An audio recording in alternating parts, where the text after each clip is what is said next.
Hello, everyone. You are listening to the C Squared podcast with Corey and Curtis. Today, you are once again cursed with just Curtis and I and our shenanigans. Mm-hmm. But today, we are going to be talking about how to really empower yourself to take ownership of your own success. So many people seem to have this notion that if they, only had XYZ, if I only had a label, if I only had this, if I only had that, they would suddenly magically be successful, which rarely works out without taking some sort of ownership on yourself for your own success. Because at the end of the day, nobody's really going to care about your band nearly as much as you do. So we're going to be going over ways that you can take ownership of your own success and propel yourself forward. I agree. I think this is a good topic. I think first of all, we should, just as a thought, even though we didn't cover this at the beginning, we should probably kind of go over ourselves because we're probably both perfect examples on doing this. Like when I first got started doing this, I have no background in PR. I have no background in basically anything that's PR related, writing related, social media related, anything like that. I have done sales in the past. I mean, I've worked a little bit in marketing in the past as well, but basically when I first started, I just started as a writer, writing for little sites and stuff like that. And one thing that people that I knew of that were writing at the same sites that I was at, they kept wondering why they were never getting anything good to review or getting opportunities to interview people or anything like that. So the very first thing I did, because the editor that I was working with, the owner of the site, wouldn't give me any opportunities, is I started reaching out to people just on my own. So the way that I started getting opportunities just with writing at first, and I was starting to land some bigger interviews and stuff like that, was I would reach out to PRs on my own. I would go look for the emails. I would ask people for them, and I would just start pitching and just saying, "Hey, I write for the site. I'd really like to interview this band." Half the time I would get turned down, but sometimes I'd get it. But the main point was that I asked, you know what I mean? And the same thing happened with me with PR. Was I actually got introduced to somebody that was who was in PR at the time, and basically started asking them questions and started being inquisitive with them, and again taking action myself and not waiting for the thing to happen to me. And as a result of what happened, of all that, by persistently taking action and by persistently going to people and persistently asking questions, finally got myself into a position where I was hired by someone else to do PR. And then I end up doing it as a full-time job, blah, blah, blah, blah, blah, blah.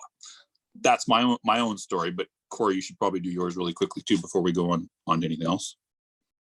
Well, like 90% of my career is just based on me figuring stuff out, be it, my day job, my metal job, whatever it is. I am an English major. I have one of those lovely, useless degrees that people always make fun of, but it doesn't mean that I, have no knowledge in certain areas. Like I taught myself how to build websites. I've taught myself how to do graphic design. I've taught myself how to do a lot of things just by using YouTube and Google. I tell people I went to the University of YouTube. Love it. Basically, any time that I didn't know how to do something, I didn't sit there and like, oh, well, I guess I just can't. I went and I figured it out. Because if it came down to either I know how to do it or it doesn't get done, I just go figure it out. Yep. And so I mean, that's really all you can do is figure it out, because again, not knowing how to do something in this day and age really isn't an excuse anymore for not doing something. Yep. With how readily accessible information is. Or being able to access the people that can help you. Exactly. There's infinite amount of help. There's, tutorials. There's all sorts of stuff out there to learn how to do most things on your own. Yeah, especially doing it. Yeah, especially with Google. Like most of the time, like one key thing that we'll both kind of hear from bands and stuff and from various different people is how it's hard to find contact information for people. Like just last night is a good example. We both found that we found someone in like 5 minutes. was quite easy, right? Almost anybody that you want to find in the world right now is almost anybody you can find, like either through a quick Google search, a Facebook search, a Twitter search, or like just asking people that might know that you're acquainted with. So like, for example, let's say you're trying to find out the contact at, we'll say Metal Sucks, for example. I don't know if they have their contact on the site anymore. I have literally no clue, but let's say you go to the site. They do. Okay, just using them as an example. So we'll just say, let's say you're trying to get in touch with Metal Sucks. You don't know the contact. Very first thing you could do is Google is, how to contact Metal Sucks, right? Usually you'll find something like on the info part of the page or the about section of the page, an email address. If you can't find one there, another thing you can do is you can also do a Twitter search. If you put in a Twitter search, a lot of times you put in those exact same words, you'll find someone else has asked that question and found out how to get it. Same thing happens if you look on Facebook as well. What are some other ways that you could, like, for example, find a contact, Corey, that you can think of? So if it's at a place that's kind of more mainstream, so like Loudwire or Louder, or some of those kind of big places that if you're wanting to aim high, you can use things like Rocket Reach. You can check LinkedIn. A lot of people list their contact email, like you said, in their Twitter bio, or you can look on the publication's Facebook profile. They'll usually have a contact email.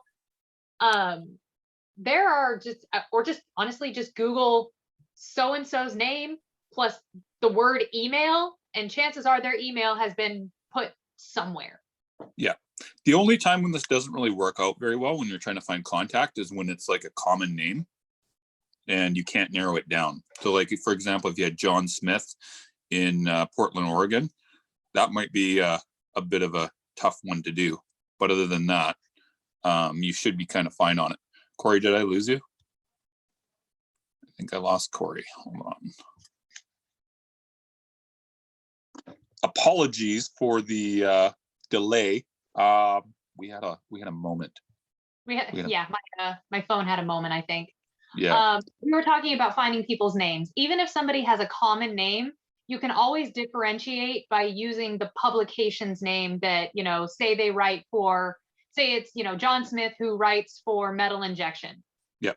You can differentiate that way because there's not going to be 500 John Smiths writing for Metal Injection.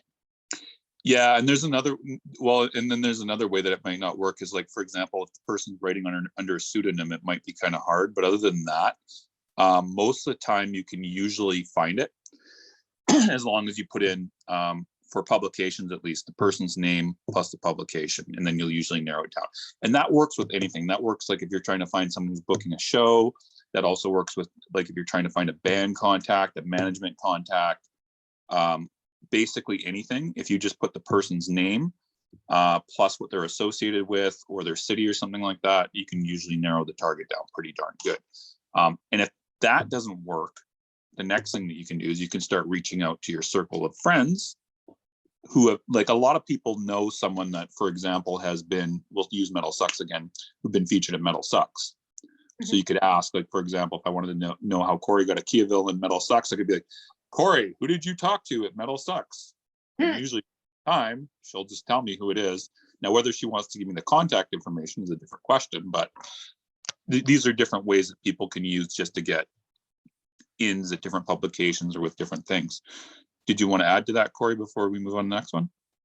No, and I mean, for the most part, I've had a lot of people ask, like, bands that I featured, I've had them ask me, hey, can I give your email to such and such band? They're wanting to submit to you. And that's also totally fine. Yeah. So if you have, like Curtis was just saying, if you have a band or a friend or something that's already been featured at a publication, you can always just ask the author who did the feature, hey, is it okay if I do this? I mean, 99% of the time we're going to say yes, because we get billions of pitches anyway. That's why our email is out in the ether. So yeah, there's no harm. Yeah, I agree with that. And then the other thing too, just with trying to find contacts, is it's not that hard. Like, it's really not that hard most of the time. There's almost literally nobody that you can't find and get in touch with if you actually, like, make an effort on it. Right. Now, whether foot in the door at that point, different story, but finding the actual contact information, there's usually almost no excuse for you not to do it. Next thing about taking ownership for your results is, let's say on social media, common problem that a lot of people have is that they say that they can't get followers. So we'll start with followers as the very first thing. So Yeah, a lot of people, you go for it. Hmm? I said you go for it first. I will. Okay, so the very first thing is like a lot of times when you find out someone doesn't have any social media followers, is you'll find out A, they aren't actually posting anything. B, they've never invited anybody to like their page. Well, that's usually a key thing. And then the C part is that they haven't promoted it properly on any other platforms to cross promote it. So like if you're not getting any social media or you're not interacting with people, that's the fourth thing. Sorry. So if you're not doing any of those things, like a lot of times me and Corey have actually had consulting calls where we've said to people, where people have said to us, I'm not getting any growth on social media. You go look, there's literally no posts in the last 3-4 weeks or in the last 5-6 months or whatever. And it's kind of baffling because the person actually just doesn't even think the fact that they're not posting is part of the problem.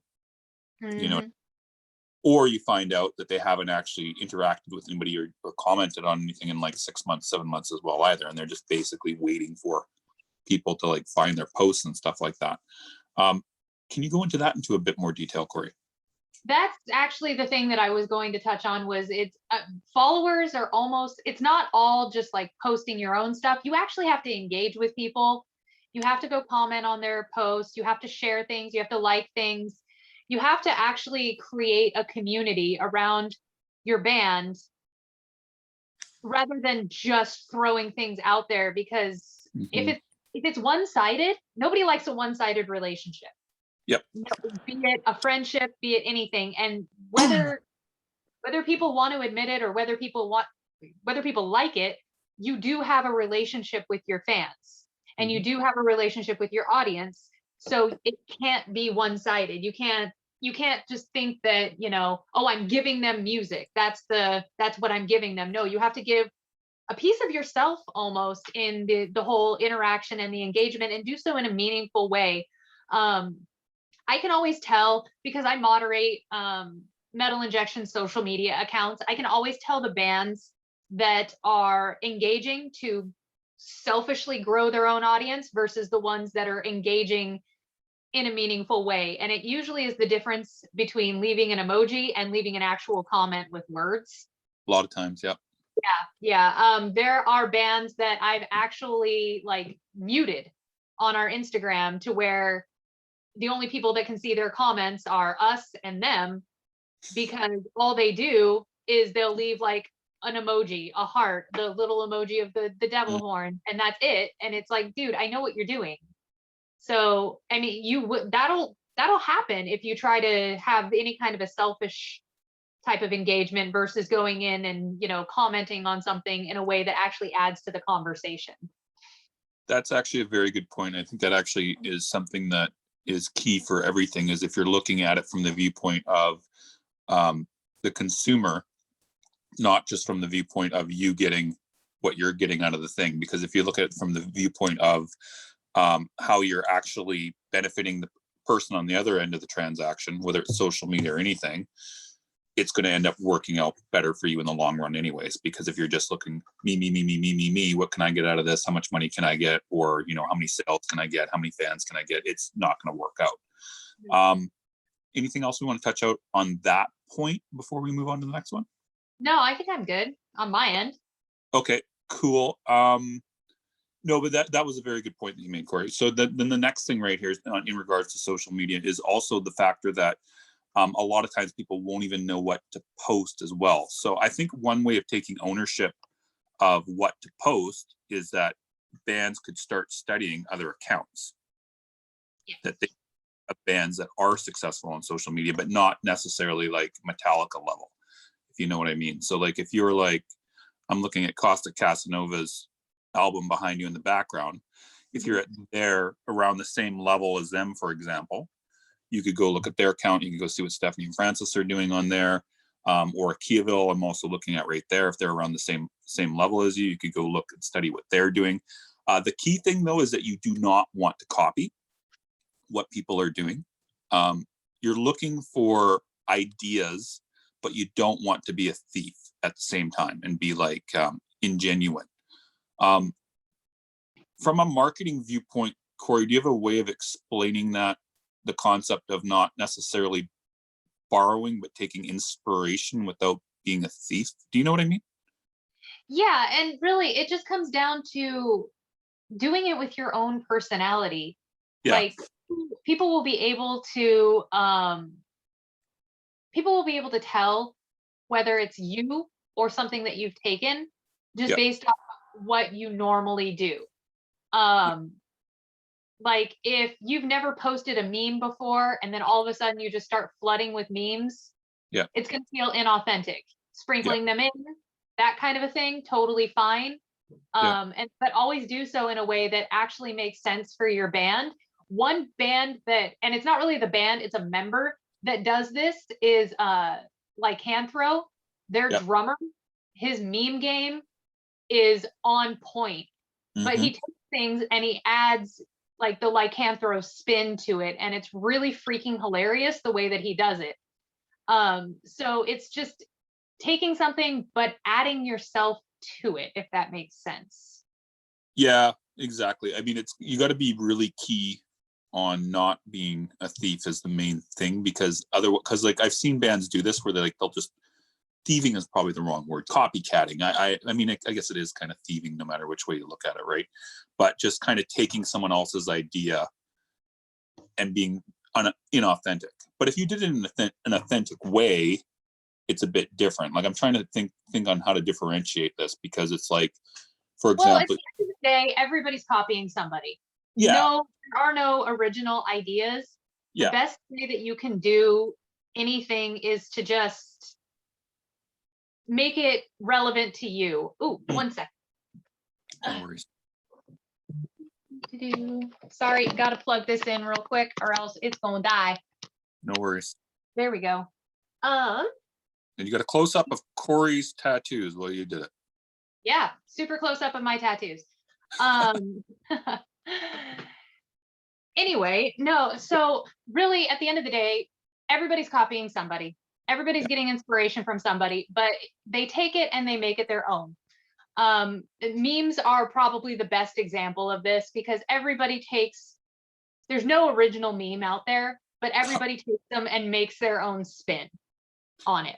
I would like to give an example of that right now that Corey did yesterday, which was the which array are you? You want to go over that really quickly, just as an example? Yeah. So it was based on those memes that you see of like, a bunch of different faces, and it's which one are you today? Yep. And Hair Knox did one of, which Hair Knox are you today? Which he's borrowed from whoever, because those have been around for a billion years.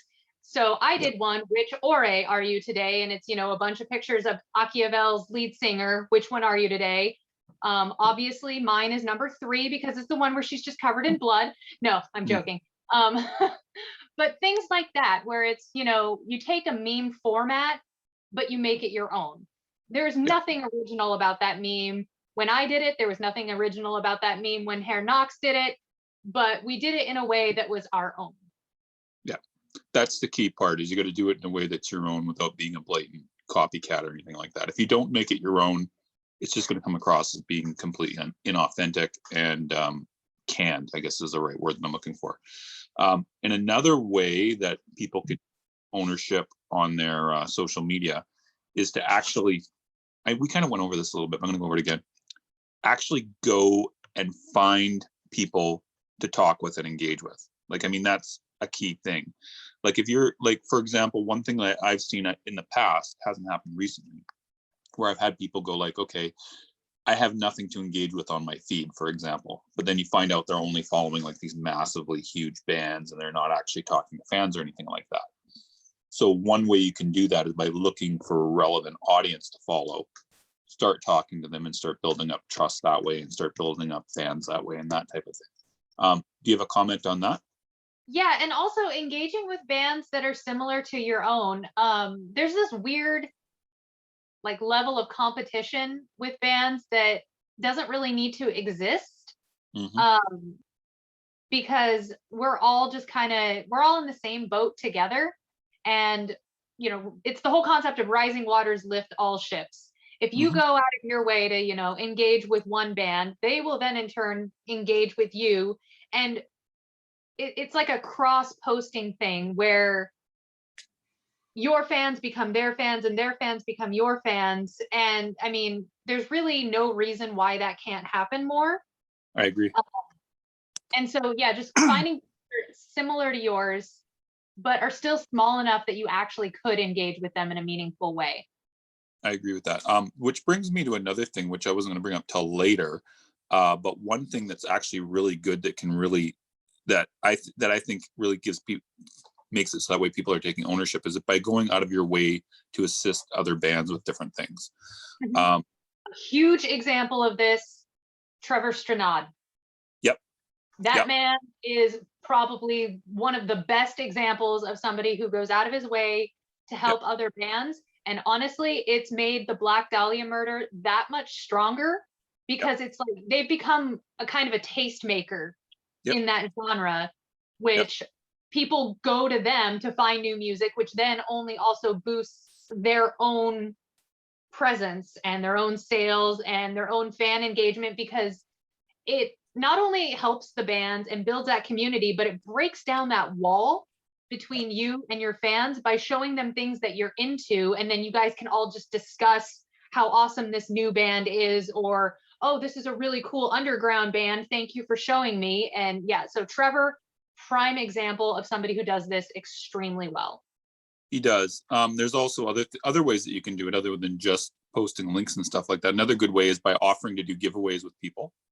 Just Exactly. Partnering up. right, yeah. Laura and Hair Knox and Guy are really good with that. They will frequently just ask each other, like they didn't know each other until like 4 months ago, I think. And then now, they'll go out of their way to try to help each other with their different giveaways or trying to get fans or whatever. Or if you just kind of go to another band and say, hey, look, would like to help you boost your followers. I'm going to invite people to like your page. You don't have to go into it with an expectation of anything. I kind of want to be clear on that point. Like if you go in there with an expectation that you're going to get back, you're not always going to get something back.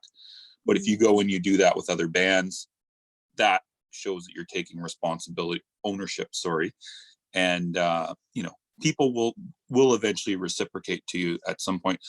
Also, I'm going to shout out Corey because Corey's really good with this. Corey will go and she will just randomly give people shit, just like out of the blue, like all the fucking, just to be nice to people or make just offer people stuff. She did that with the Kiaville. She's done that with probably dozens and dozens and dozens and dozens of people.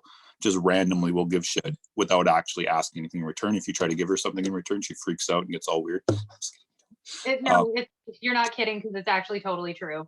Yeah, I do I this. do. I do the same thing when someone does something to me, but Corey is very, very good about it. She'll just randomly gift bands saying, buy them vinyl or not buy them vinyl, buy their vinyl if they do ask her for something. What were you gonna say? Or if they like ask me if I help them and they're like, oh hey, can we send you something? Half the time I'll just go in and buy it just to avoid Yeah. them sending me something. I do get really weird about it. Yeah. But anyway, she's really, really good with it. But she's always looking for different methods of just giving stuff to people. But I don't think she's ever really looking for anything in return, but she doesn't seem to be. But most of the time she'll just go and make an offer to people to do something for her, which is has helped her a lot because she's actually moved ahead in like 4 months quite rapidly. So that's pretty cool. What else do we want to talk about for people that can just do things for other people? I think that's a good amount, Okay, honestly. cool. Remember So to be genuine about it and not be, a manipulator about it. let's talk about that for a brief second, because that's a good point. Because some people, when they start doing this type of stuff, they do get into the manipulation, and that's actually a really good point. And I don't think necessarily it's always intentional as a manipulation, but it comes across as it. Like for example, I have seen bands where they go on a kick of like trying to like quote unquote help the scene or whatever, but all they're doing is they're just trying to get themselves, making themselves look good. Um, so I think that is a key thing, is that you got to have the right intention when you're doing something like that. Like if you're offering to help someone, another band, for example, with a giveaway, you want to go in there with the actual wanting to actually assist them and help them versus just be like greedy. Can you go over that a bit, Corey? Um, well, I guess it'll all just kind of depend on your intentions Yeah. at the end of the day. Are you going into this relationship? Because at the end of the day, that's what it is. Yeah. Are you going into this relationship wanting something, or are you going into this relationship to genuinely help the scene and you know what you're doing? Yeah. You will always know what you're doing. So, I mean, yeah, there's an easy way to differentiate, and it's just looking at your own intentions. Yeah. And everybody will eventually realizes at some point that band or that person or anything like that wasn't being genuine about things and were only offering so that way they could scarf on your fan base. Because there have been bands where it's like, you know, they want to do a live with someone or they want to do something just because that's a bigger band and they're just trying to like not actually. They're trying to piggyback. Yeah. And I mean, like sometimes I mean, there's nothing wrong with asking people for assistance as long as you're being genuine about it. But if you're kind of going in there with pretending something that isn't true, that's where things get to be a problem, I think. You know what I mean? Versus like if, for example, we asked, I'm just going to say Trevor to do something, but we positioned it as helping him when it really helps us. I think that would be different than saying, hey, Trevor, just using him as an example, you know, hey, Trevor, would you be willing to do this for us? Right. So yeah, there's a difference, massive difference in the intention level there. Another way that bands can take ownership from themselves is like what they're selling. A lot of bands just don't do it. Yeah, they don't. They don't. Or they throw merch up and call it a day. Yeah. Also, yeah, or they released or they hit publish on their Bandcamp or something like that, and it's like, that's it, I'm done. No. And this happens with PR as well too, where they'll just like force all responsibility over to the PR. They won't answer any interviews. They won't do anything themselves, and then blame the PR if the results are bad. But with selling specifically, like let's say, for example, that you're putting out a new release. There's all sorts of different actions you can be taking other than just posting it. You can be posting on social media. You can be sending out emails about it. You can be doing ads about it. You can be asking your friends to post about it. You can be asking other bands to post about it. I mean, there's no shortage of ways that you can start getting some sales on it. You want to just cover that for a brief second, Corey? Well, I mean, it comes down to being active with it. Because the biggest thing is people aren't going to buy your shit if they don't know it exists. Yep. And they won't know it exists if you don't tell them. And you have to tell them repeatedly, because every time you make a post on social media or whatever, only a fraction of your audience will see it. So you actually have to remain active and consistent in promoting what it is that you have for sale. And not having merch, it's one of those situations just like before where it's, you know, not knowing how to do something. There's really no excuse. There's really no excuse for not having merch with print on demand being so readily available. Yeah. You can get it set up really easily. You don't have to have a whole lot of money to invest in merch. So, I mean, the most you'll have to invest is maybe like a website, which is a few $100s if you have somebody else build it for you. If you know how to do it yourself, which it's fairly, depending on the platform that you use, can be fairly easy. Getting a domain is not that expensive. Not at all. And you don't even necessarily have to do that right out of the gate. You can link print on demand to something like Big Cartel. So not having merch or not having money to invest in merch, it's not even necessary at the stage that, you know, when you're tiny, you can just do print on demand. That way, at least you have something that's available and it gives you something to talk about. One of the things that bands do that drives me insane is they'll focus for like 2 to 3 months surrounding their release and then just drop off the face of the earth.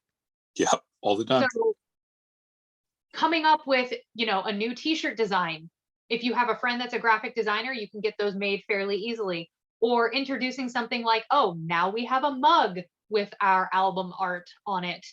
It keeps the conversation going around your band and gives you consistent things to talk about. Yep, 100%. And the other thing, another thing that bands can do is that they can even DM their followers and just let them know that the album's out. Like you can see who's following you on social media. So you could just send a DM to say, hey, wanted to let you know album's out, because like Corey said, most people don't see you in the algorithm. Another thing that I've noticed as well is a lot of people won't necessarily do anything just when they see the post, but they will when prompted, if that makes sense. For example, the other day, we're selling a seminar that we're doing next month, and I had made several posts about it. And it wasn't until I actually just started talking to people about it myself when like I would send a DM and I'd just be like, hey, this is what's going on. Are you coming or you're not coming? People started to go, oh yeah, actually I do want to do that. And then the sales of it started coming off. But prior to that, and I know Andy Dowling said the same thing, because he does the exact same thing. He'll post something about Lorde. A few people respond. It's not until he starts sending DMs to people and saying, hey, look, I have this, it's available, do you want to buy it, type thing, in a nice way, obviously, that people start to take action. So I think, but this comes down to a basic thing, which is, I think the main thing with ownership, to wrap everything up, is the problem is that people get too scared and that they don't want to take action. So you have a very good concept about this that I would like you to speak about. The worst thing you can do is nothing. Is that the concept you were meaning? Relates to that, yeah. But I mean, what's the So worst?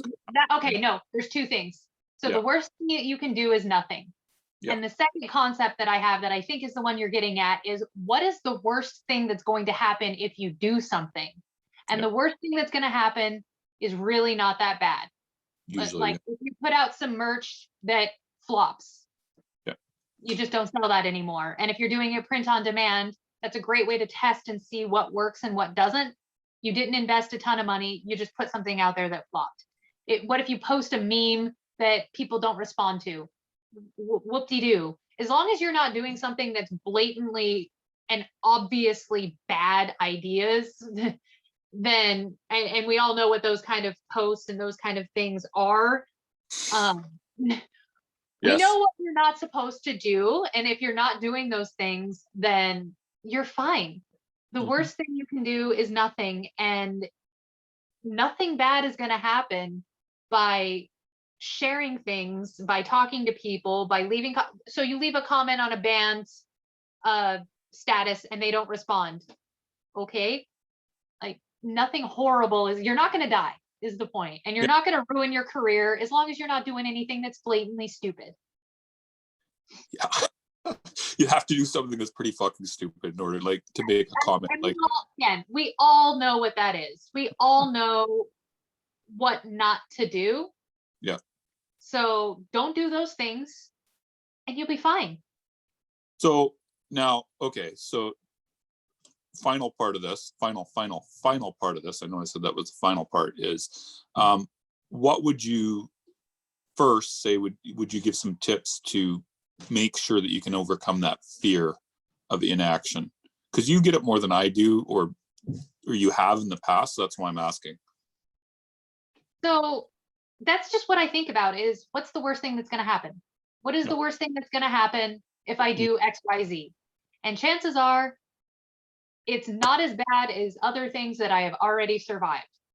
So, I mean, like, I've had worse. It'll be fine. Like, the absolute worst thing that can happen really isn't that bad. And so when I just like sit back and think about it logically like that, then it's a lot easier to just do whatever it is I need to do.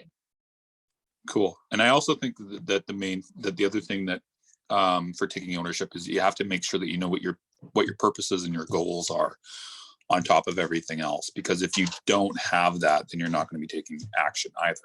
So if you're in a band and you have a goal, one of your goals is that you want to be full-time musicians, then you have to realize that some of the things you're going to have to do is you're going to have to take action. You're going to have to post on social media. You're going to have to ask people to buy.